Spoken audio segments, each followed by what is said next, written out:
In today's video, how do you design your next training program?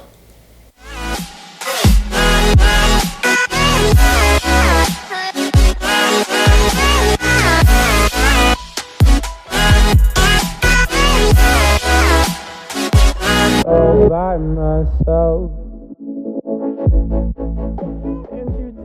Hey guys, what's going on? This is Paul Rebella from ProPhysique.com. Happy Monday, and I'm excited. Today's video, we're going to talk about how to take your training program from where it's at to where it's going to go. The question came from my Instagram direct message here for the screen. So if you'd like to ask a question, go to my Instagram, give a follow, send me a direct message. I will screenshot it and put it on the screen here, just like I did from a man. Now, the question that came in today was, when going from a full body workout to a new routine, such as a push-pull split, how do you program to make sure that it's effective, to ensure that you're going to progress? Well, without knowing the details of this full body program, I'm gonna go ahead and say, because I've done some full body workouts, when you do your entire upper body or your entire lower body in a single session, something suffers. Meaning, you don't get nearly as much volume for usually some of the body parts that are not your focus. So for someone like myself, when I was young, when it was chest and back day, I hammered the crap out of my chest because I wanted to look like Arnold. And back day was usually a couple rows and then I was out of there. So what did that mean? Well, that meant there was a lot of room for adding volume to certain body parts. When I actually got more serious about lifting and bodybuilding, well, certainly my back was one of the major concerns, and guess what? It grew because I added volume. So here's what I would suggest. If you really want to get detailed with it, granular, put your workout down in an Excel spreadsheet. Put a separate column for each sets, reps, and then track your weights. If you multiply sets times reps times weight, well, that is training volume.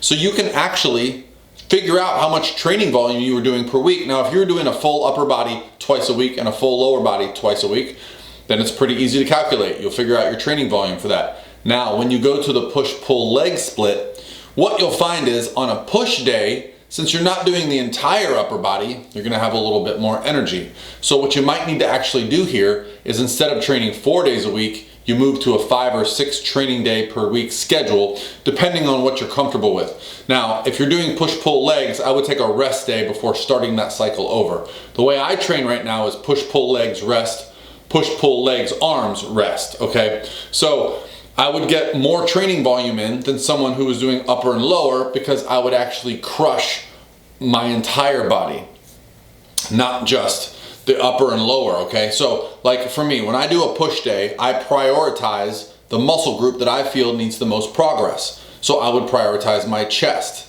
Then I would focus on my shoulders, and then my final push day movement would have something to do with the triceps. I like to do dips because it's kind of a carryover. There's a little bit of chest, a little bit of triceps, a little bit of shoulders, right? So depending on how your volume set up during your week. So you have your full body workout set up, right? Let's say you're getting 20,000 pounds of volume for your chest in that full body 2 workout sessions. Well, you might be able to up that a little bit because you're just doing a single session just for the chest, okay? You're prioritizing the chest. You're not worried about getting the entire upper body in a session.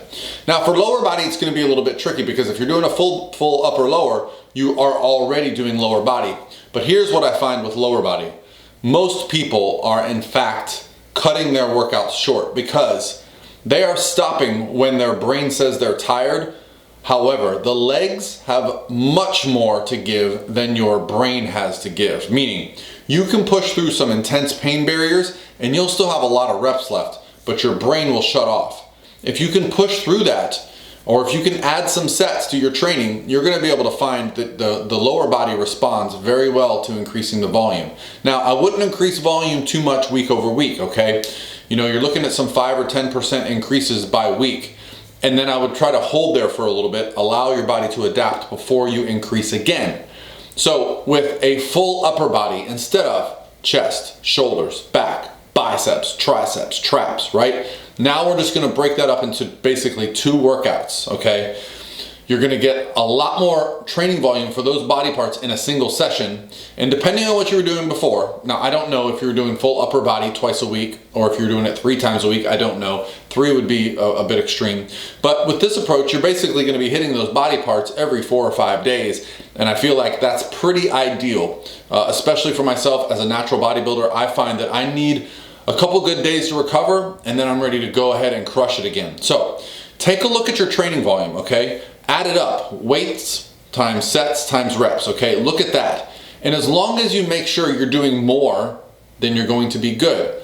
Another key indicator is intensity. How intense are you in the gym? Are you just going through the motions? Sometimes when you have a full body workout like that and you're in the gym for 2.5 hours, maybe that's how long you're in the gym for. I would guess if someone gave me an entire upper body to do, that's how long it would take me. Well, when you know you only have to train for 60 or 90 minutes, well, the intensity can get a little bit higher, meaning you can do some things like intensity techniques such as drop sets, supersets, okay? Things where you're actually pairing muscles together so you get more out of it. On my push day, one thing I love to finish with is a superset where I'm actually doing triceps then delts, triceps and delts. Why? Well, it's great for the ego because you get a really nice pump, but it's also great for time and intensity. You feel good in the gym because you're pushing yourself back and forth. The heart rate gets a little bit higher. You feel like you're moving, you're sweating.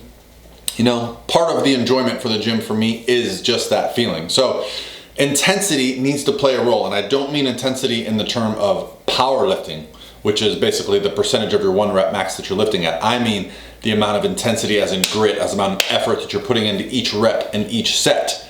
That can go up when you're no longer doing full body.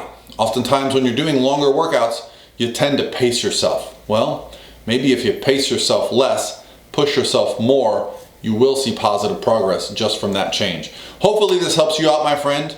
Have a great training session this week. Good luck with the push-pull legs, and I'll talk to you tomorrow. We got that green light. We got that green light.